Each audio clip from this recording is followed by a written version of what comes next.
Amerika Serikat dilaporkan berencana memangkas sekitar 200 posisi dari sejumlah entitas utama NATO.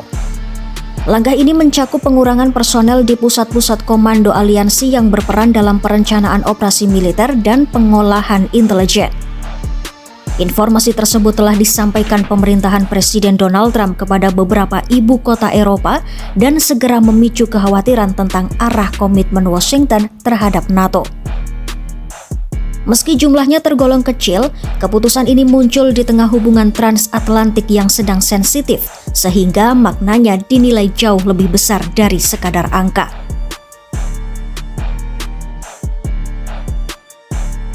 Pengurangan personel ini akan menyentuh sejumlah badan penting NATO. Di antaranya adalah Pusat Penggabungan Intelijen NATO yang berbasis di Inggris, Komando Pasukan Operasi Khusus Sekutu di Brussels, serta Strik-For NATO di Portugal yang mengawasi berbagai operasi maritim. Beberapa entitas NATO lain dengan fungsi serupa juga disebut ikut terdampak. Dari sekitar 400 personel AS yang saat ini ditempatkan di badan-badan tersebut, jumlahnya diperkirakan akan berkurang hampir setengah. Alih-alih menarik pasukan secara langsung, Washington memilih untuk tidak menggantikan personel yang masa tugasnya berakhir. Hingga kini, pemerintah AS sendiri belum menjelaskan secara rinci alasan di balik pengurangan ini.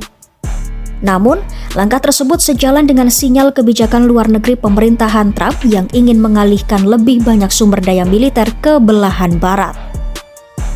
Media AS pertama kali mengungkap rencana ini, sementara Gedung Putih dan Pentagon belum memberikan tanggapan resmi. Secara militer, pemangkasan ini dinilai tidak akan mengubah secara signifikan postur pertahanan AS di Eropa.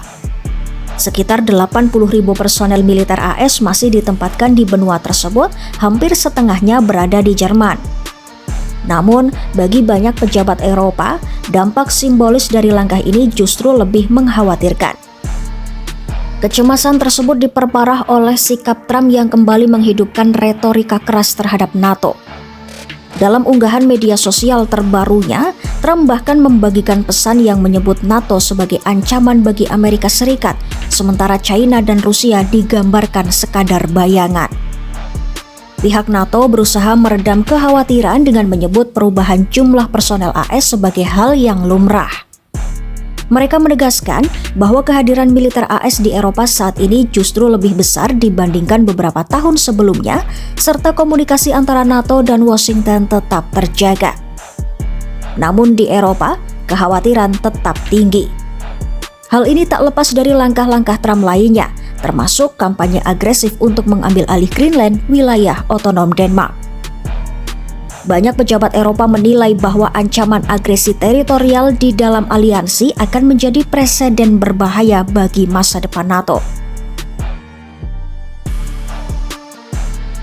Ketegangan ini juga dipicu oleh dorongan AS agar Eropa mengambil alih sebagian besar kemampuan pertahanan konvensional NATO pada 2027, tenggat waktu yang dinilai tidak realistis oleh banyak negara Eropa. Sebuah dokumen keamanan nasional AS bahkan mempertanyakan apakah Eropa masih akan menjadi prioritas strategi Washington. Situasi makin rumit ketika Trump mengancam akan mengenakan tarif terhadap beberapa negara NATO karena dukungan mereka terhadap kedaulatan Denmark atas Greenland. Ancaman tersebut mendorong Uni Eropa mempertimbangkan langkah balasan, memperlebar jurang ketegangan transatlantik. Pemangkasan 200 posisi di NATO mungkin terlihat sebagai langkah administratif, namun dalam konteks geopolitik saat ini, keputusan tersebut dipandang sebagai sinyal penting.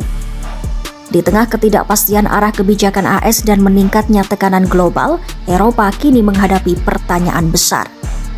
Sejauh mana Amerika Serikat masih akan berdiri teguh di belakang aliansi yang telah berusia lebih dari 7 dekade ini?